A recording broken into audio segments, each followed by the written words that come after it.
I'm proud of the fact that our guys expect to win. And you know, our expectations aren't going to change this year. We want to win the national championship. Why not? All right, man. Now, you guys know that I haven't been very happy with our effort or whatever.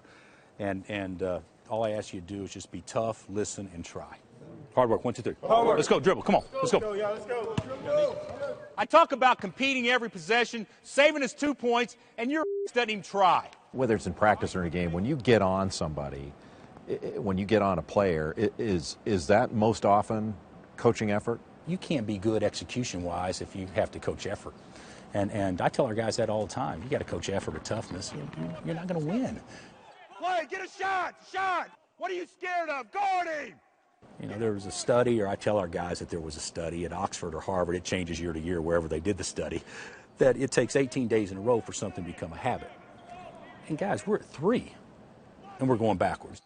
Kevin, you didn't go hit him. What are you doing avoiding? What are you doing putting your arm around? You got to go hit him. Get him out of the lane.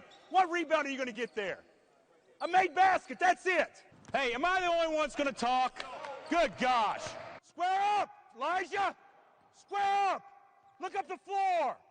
Who has to be the key guy for Kansas to be a Big 12 champ for the 8th time in a row? Well, I think Thomas Robinson has to play to his talent level. And here we are asking a guy that played 14 minutes a game last year. He's got to be a 30-minute-a-game guy. That's if he can stay out of foul trouble. That doesn't do jack squat, Thomas. That's ridiculous. And then also Tyshawn Taylor has to be our leader and our intangible guy that basically takes responsibility of everything going on out there on the court. Ty, right there, when the ball was right there, why did you not take him away? When the ball was right there, why did you not take away the top? He has every bit of potential to basically run a team as well as any league guard in the country can run a team. You know, there may be some a little bit more talented, but they're freshmen and he's senior. Stop. Is that as hard as you can get open? Don't let him beat you. You got a defense on you. Everything is right. I think pressure's good. I think anytime you're picked high, that's good. If you can't handle the pressure or the expectations, you're probably not going to be handling the pressure when it counts the most. And if we ever go into a situation where hey, let's play for 2nd or 3rd place, then I don't think we're accomplishing what we should be accomplishing at a place like this.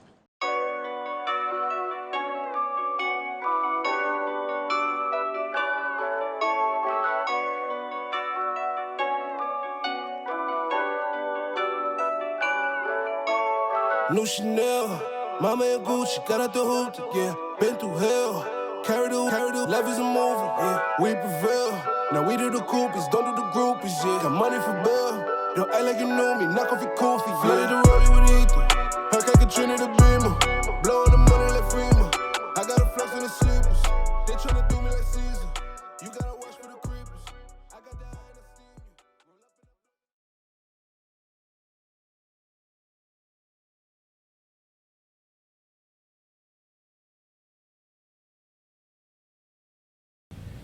Hey, welcome back. I'm Harvey Harrington, and this is Dream Chasers. And this is a clip of Bill Self.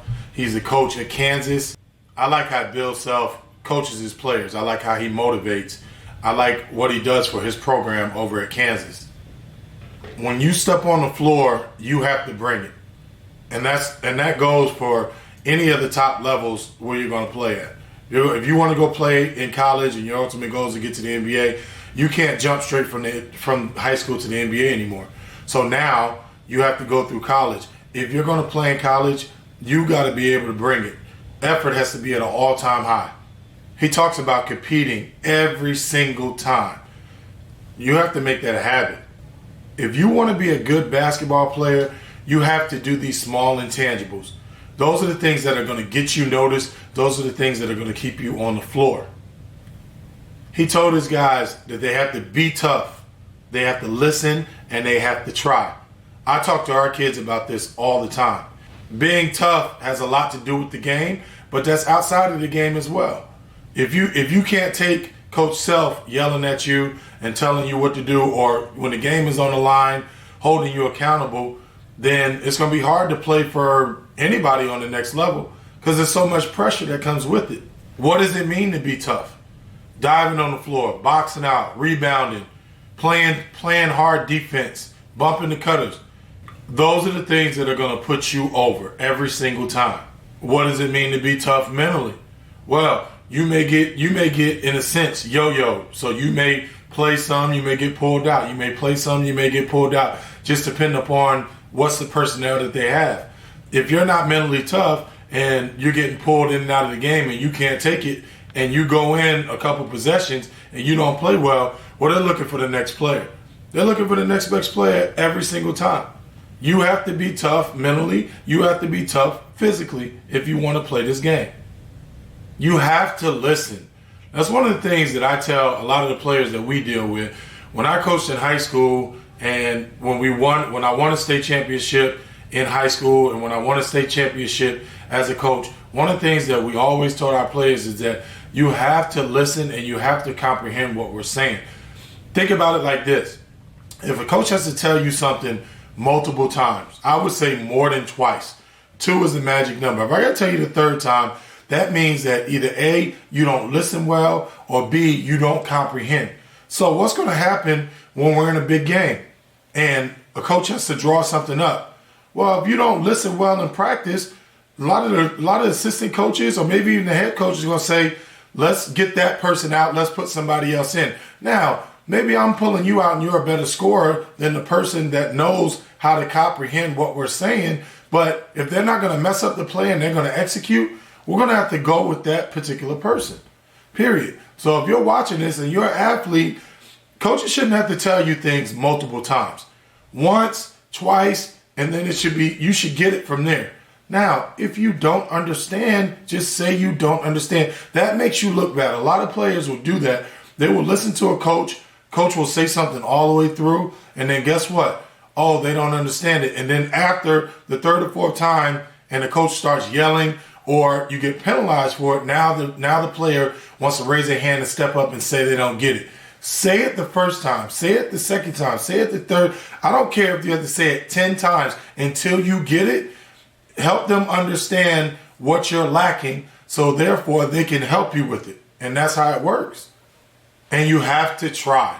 Ultimately, you have to give effort. I mean, that's what we're talking about from the get-go. You have to at least make a step forward into that direction. Maybe you're not the most physical player there is, or maybe you're not the best ball handler, but some things you have to at least try, and at least now we'll know that you can make strides going towards what we're asking you to do.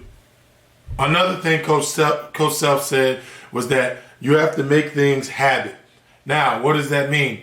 That means if Coach is saying to bump the cutter, you need to make it a habit. If you're teaching a certain type of way to play defense, make it a habit. All right, just working on your game, make it a habit. You have to start working on things that makes you. I mean, I talked about different NBA guys that we profile, but different habits make them who they are. Their workout habits, their eating habits, their routines. This goes for on the floor and off the floor. You have to work these habits. Communication is one of the biggest keys. It's just one of those things that's going to give you more value as a basketball player. If you communicate, that's one of the things that we deal with our younger kids is that they never want to talk. They're just quiet. They don't want to communicate on defense. They don't want to communicate on offense. We'll have drills where we're keeping count on shots that they made, and kids won't even speak up and say their count. They won't even tell, hey, I made number 5. So we'll miss that number. You have to make it habit to communicate when you play the game of basketball. You cannot play and be quiet. If you watch a lot of the college programs, and maybe now, I don't know, with the pandemic, if they're pumping noise with the TV or not, but if you just listen to a college practice, it should be, a lot of times it's very, very loud. Everybody's talking. Now, the coach is yelling, the players are yelling, they're communicating to each other. Offensively, somebody's talking to someone. You have to communicate. I cannot stress this anymore. The last thing he talked about was understanding the game and just how he likes to apply pressure. That's what the game of basketball is all about. You start going to a higher level or to the big leagues, and there's going to be a lot of pressure. There's going to be people in the crowd saying things.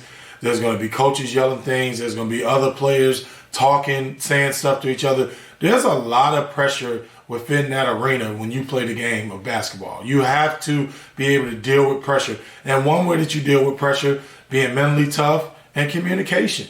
Like I said, we talked about these things in today's lesson. You have to be able to deal with pressure. If you can't deal with pressure and you just feel like stuff is going to be easy all the way through, you got that wrong.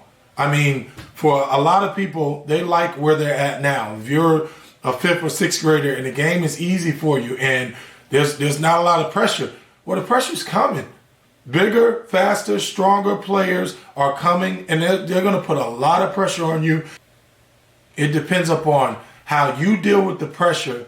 That's going to show what type of player that you are. I'm Harvey Harrington, and thanks for watching